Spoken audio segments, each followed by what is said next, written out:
You know that feeling when you have the perfect sentence in your head, Oh, yes, it's sparkling, it's clear, it's beautiful, and then you open your mouth to say it? and nothing comes out. It just stops right there. You get stuck trying to remember the past perfect continuous tense, or maybe which preposition to use. Exactly. It's like your brain freezes because you're trying to be 100% accurate. We hear this from so many learners.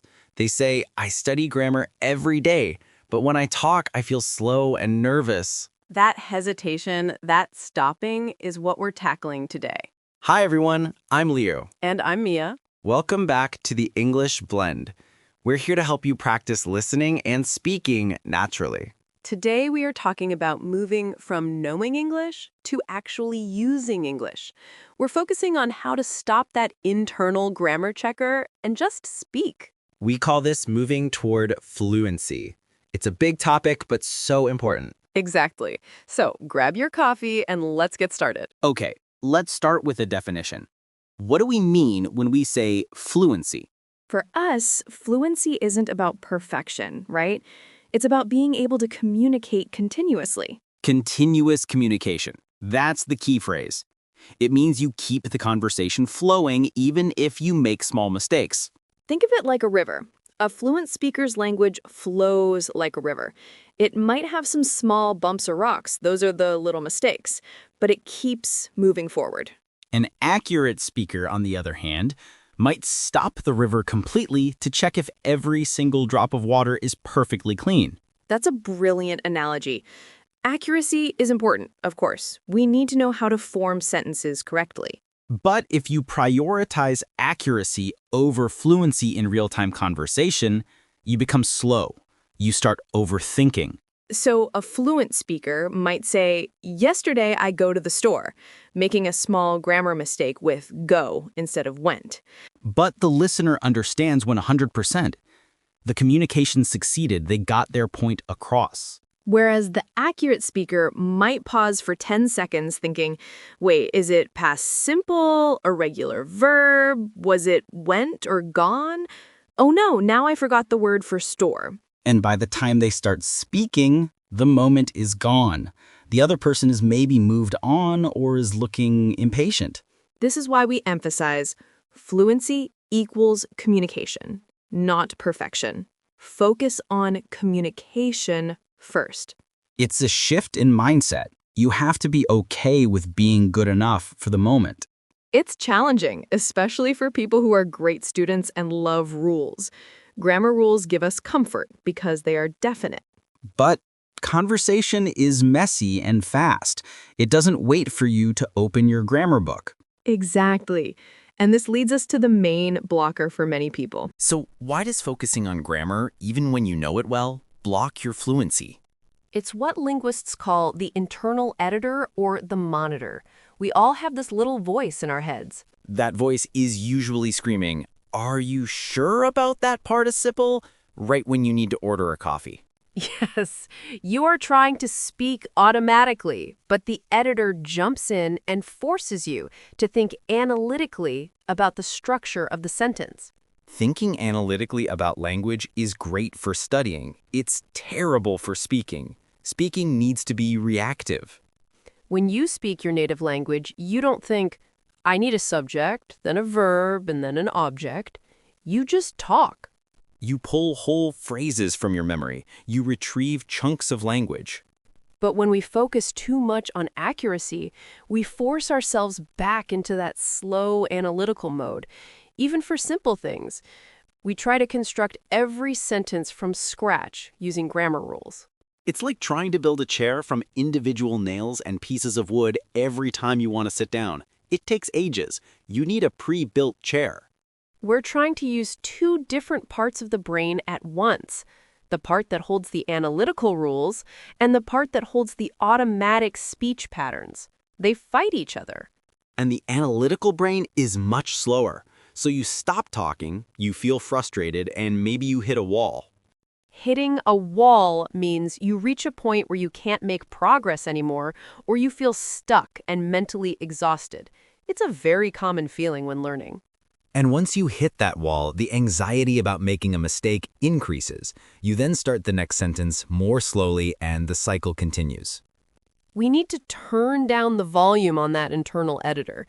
It's okay if he or she takes a nap while you're talking. And remember, even native speakers make small grammar errors all the time, especially when they are talking fast or casually. So if you say, I watched a movie last night, instead of I watched a movie last night, a native speaker hears movie, past. Understood. They don't hear a linguistic failure. I have a quick story that illustrates this perfectly. It happened to a friend of mine, Anna, who was learning French. Oh, I love Anna's stories. What happened? Anna is a fantastic French student. Seriously, A+ in all her grammar classes. She knows conditional clauses better than I know my own name. Sounds impressive. So she must speak French fluently? In the classroom, yes, she can write perfect essays. But when she went to Paris, she realized she couldn't order a croissant. Wait, really? The conditional clause master couldn't order a croissant? Exactly. She went to the bakery and she mentally prepared the sentence, Je voudrais un croissant, s'il vous plaît. I would like a croissant, please. Perfect, polite, and accurate. But when the baker asked, Bonjour, qu'est-ce que vous voulez? Hello, what do you want? Anna's brain went into panic mode. Why panic? She knew the phrase. Because she started thinking, wait, did he use vouloir? Is that too casual? Should I use the subjunctive? I need to respond perfectly. The internal editor arrived with a huge red pen. She paused for maybe 5 full seconds. The line behind her got longer. The baker just looked at her. Oh no, the worst language nightmare. Eventually, she just pointed and said in very broken English, one. That one. Bread. That's heartbreaking. All that knowledge, but the fear of imperfection blocked the output. She realized that her grammar knowledge was blocking her because she felt she had to construct the perfect sentence, not just the communicative sentence. The baker probably would have understood her perfectly if she had just blurted out, Moi, croissant, s'il vous plaît, even though it's technically incorrect. Right. The lesson for Anna and for us is that sometimes you have to intentionally let go of the need to be perfect to get your point across. Communication always wins over the perfect conjugation. Always. So how do we actually silence that internal editor and boost our flow? We have a few practical steps that really work. These are techniques that help move language from your analytical memory to your automatic conversational memory. Tip 1. Focus on massive listening and input. This might sound simple, but it's foundational. You need to hear English constantly. Podcasts, YouTube, movies, music. Why is listening so critical for speaking fluency? Because fluency isn't about creating new language using rules. It's about imitating and reproducing patterns you've heard thousands of times. The more you hear natural English, the more those patterns sink into your subconscious. You start predicting how sentences should sound. If you hear, I went to the cinema 500 times, you stop thinking about the past tense of go. You just say went because it sounds right. We call this massive input because you need high quantity. Don't worry about understanding every single word, especially at the beginning. Just let the rhythm and the flow of the language wash over you. This builds intuition. So try to add at least 30 minutes of English listening to your routine every single day, even when you're doing chores or exercising. This fuels your fluency engine. Tip 2. Learn and use chunks, not just individual words. This is huge.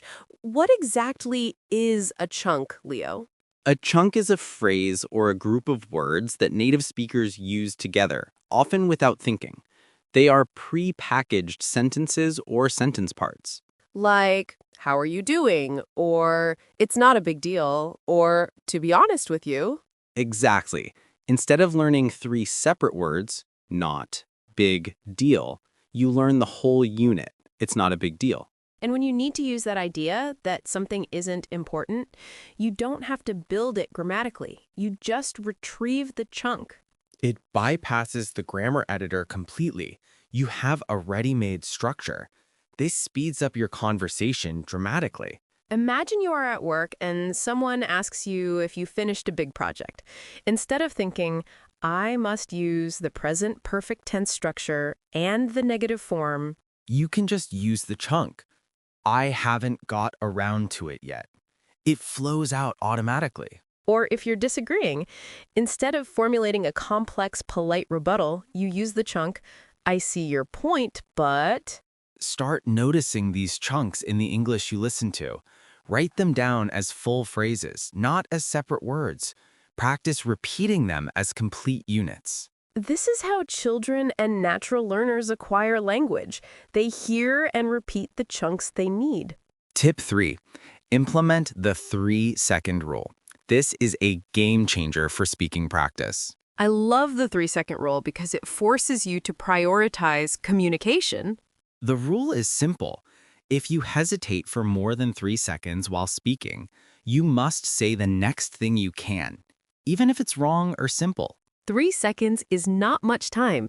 It stops that internal editor from taking over. Say you are telling a story about the weekend and you forget the word for spaghetti. If you pause for 4 seconds, trying desperately to retrieve spaghetti, you lose the moment. Under the 3-second rule, after 3 seconds, you must say something like, I eat the long white food, or I eat pasta, or even I eat something. It's not accurate, but it keeps the momentum. It ensures you get your point across. If you continually force yourself to speak before that perfect sentence forms, you are training your brain to prioritize speed and communication over detailed grammar checks. It feels uncomfortable at first, right? It feels like you're failing. But actually, you are succeeding because you are communicating, and this builds confidence. Think of it as exposure therapy for grammar anxiety. The more you talk imperfectly, the less scary it becomes. And remember, if you make a mistake, it's not the end of the world. That's our third language phrase. It's not the end of the world means it's not a terrible disaster or catastrophe. It's just a small problem, easily forgotten. A lost preposition, a wrong verb conjugation, forgetting an idiom, it's frustrating, but honestly, it is not the end of the world. The conversation continues. We often treat small language errors like they are huge, earth-shattering failures. They are not. They are just part of the learning journey. Let's spend a moment exploring these useful phrases in more detail because they are perfect for this topic. We want our A2 and B2 learners to start integrating these into their speech. These are great chunks. Phrase 1. Get your point across. This means successfully communicating your main message or idea. For example, even though my pronunciation isn't perfect, I always get my point across at work. This focuses entirely on the success of communication, not the method. It removes the need for grammatical perfection. We often use this phrase when we talk about challenging situations. Like, it was a noisy cafe, but I managed to get my point across about the order. It implies effort and success in a difficult situation. If you aim just to get your point across, your stress levels drop significantly. You stop worrying about elegance and start worrying about efficiency. That's fluency. Now, phrase 2, hit a wall. This is very relatable for learners. When you hit a wall, you suddenly can't move forward. Maybe you've been studying for 3 hours and suddenly your brain feels full and you can't absorb any more. Or you are speaking and the anxiety becomes too much and you literally can't formulate another sentence. That's hitting a wall. We often use it when discussing long processes. I was making good progress with my vocabulary, but last month I hit a wall and felt stuck.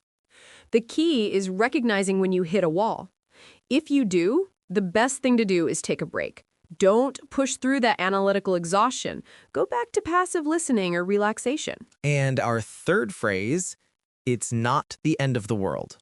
This is an essential phrase for managing language anxiety. It's a way of saying, relax, this isn't a disaster. If a learner is worried about using the wrong article, a or the, they can tell themselves, okay, I forgot the article, but it's not the end of the world. They still understood me. It helps put the mistake into perspective. It reduces the power the mistake has over your speaking ability. We use this phrase for everything, not just language learning. If you spill your drink, oh well, it's not the end of the world. If you miss the bus, it's not the end of the world. It's a great way to show resilience and a relaxed attitude, and having a relaxed attitude is crucial for boosting fluency. Let's go through some scenarios and see how we apply the 3-second rule and the focus on chunks. Scenario 1. You are ordering food at a restaurant and the waiter asks you a follow-up question you didn't anticipate. Your brain stops. You feel the grammar editor revving up to construct a perfect complex sentence. Time check, 1 second, 2 seconds, 3 seconds. Action. I cannot construct the perfect sentence. I use the chunk, just a moment please, or could you repeat that please? You avoided the freeze, maintained the flow, and got your point across. Success. Scenario 2, you are telling a colleague about a mistake you made yesterday. You realize mid-sentence that you used the wrong verb tense. For example, yesterday I think about that report, and you realize you should have said thought. The grammar editor says, stop, correct the mistake immediately. Apologize for your linguistic failure. But following the fluency focus, what should you do? You keep going. Don't stop to fix it. You say, I think about that report and I realize the numbers are wrong. Sorry about that. You prioritized the story and the message. The error was heard, but ignored in favor of the communication. And guess what? It's not the end of the world. Language focus requirements. This is tough, Mia, because we are often taught in school that we must correct all our errors. Yes, but that is the difference between study time and speaking time. When you are studying, correct everything. When you are speaking, prioritize the flow. It's a muscle memory thing. You have to force yourself to keep talking until the automatic parts of your brain take over. And the massive listening feeds that automatic part.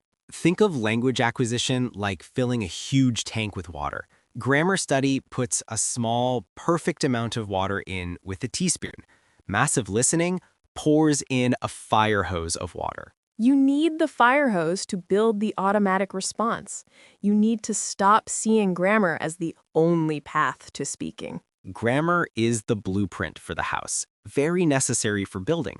But when you walk into the house, you don't think about the blueprint. You just use the furniture, the chunks, and move naturally.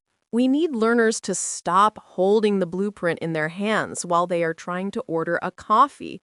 Put the blueprint away. If you feel like you are hitting a wall because you cannot articulate your complex thoughts, try to simplify. Don't try to use 5 complex clauses. Use 2 or 3 simple sentences instead. Focus on getting the core idea out. For example, instead of saying, although I wanted to attend the meeting later this afternoon, I realized that due to a prior commitment with my dentist, I would be unable to connect with the team.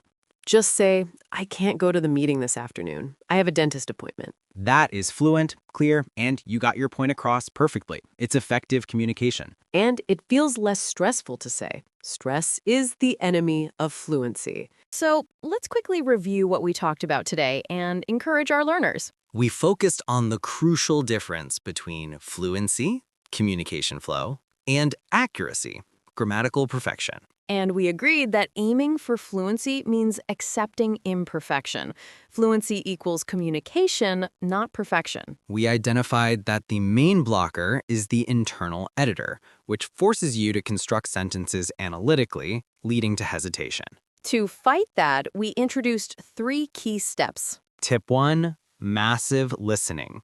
Get huge amounts of natural input to build intuition and automatic patterns. Tip 2, learn chunks. Focus on phrases, not single words, to bypass the grammar rules. Tip 3, the 3-second rule. Force yourself to speak before your brain can stop you, prioritizing momentum over correction.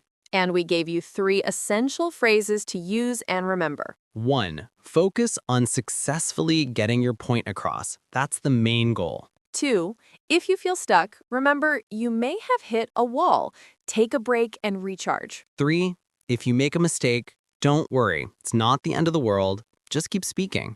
The most important thing now is to put this into practice. You need to apply these tips to your daily conversation, even if it's just speaking to yourself in the shower. Start small.